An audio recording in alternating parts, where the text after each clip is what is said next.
Hi everyone, my name is Hannah. And I am Per. Today we are going to briefly take you through the Play Facilitation Framework.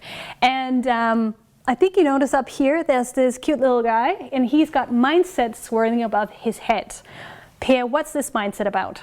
The mindset is informing how we teach. So for me as an educator, the mindset I have towards you, towards myself, is like creating my teaching. Me as a student and you as an educator, that matters. It does. It does a lot because I am usually in charge and the one who is setting that space. So if my mindset is, I would say, a very classical mindset in school at least, I would see that I have a lot of knowledge that I need to put into your head. Oh, okay, yeah.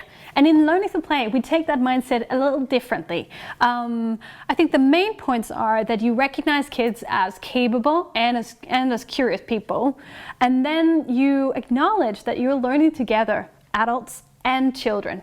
That has implications for how you design activities, the roles you take in practice, and also reflection. Let's take design first. Yeah, I would say if I see you as capable and as curious, I would probably allow you to make some choices. And I would love to engage your curiosity. I would like to give you something that you want to learn. Nice. So I need to set up some kind of experience, some kind of hook that is making what we're supposed to be learning somewhat interesting to you so that you can make the choice that you want to do it. I have an example we could try today, the ugly duckling. It's a classic to many schools, I'm sure, young and old. What would be a good hook if we are trying to learn about the ugly duckling? Oh, I would say the best thing could be if we could have ducks in the classroom, right? I'm not sure that would fly. That's not a good idea. Maybe not the easiest.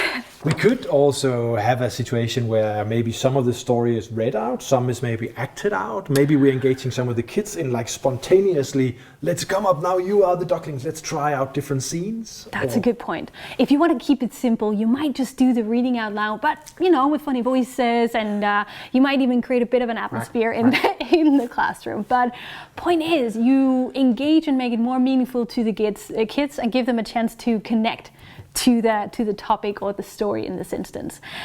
Then we've got explore in the design phase. That's what you said, the choice that the activities you create as a follow-up to hearing the story told is about children getting a deeper understanding of the story. What could you do? You could definitely allow the children to make some choices. Yeah. And you could let them figure out which part of this story they find more engaging. Maybe there are some of the animals that they like more than others. Maybe they could create with their hands some of the environments and use that for acting or creating different endings to it or range of Working ways. In groups? Definitely, working together. Creating things with their hands? Yes. Nice. But then we are doing more than one kind of practice, I think. I've heard instruction so far.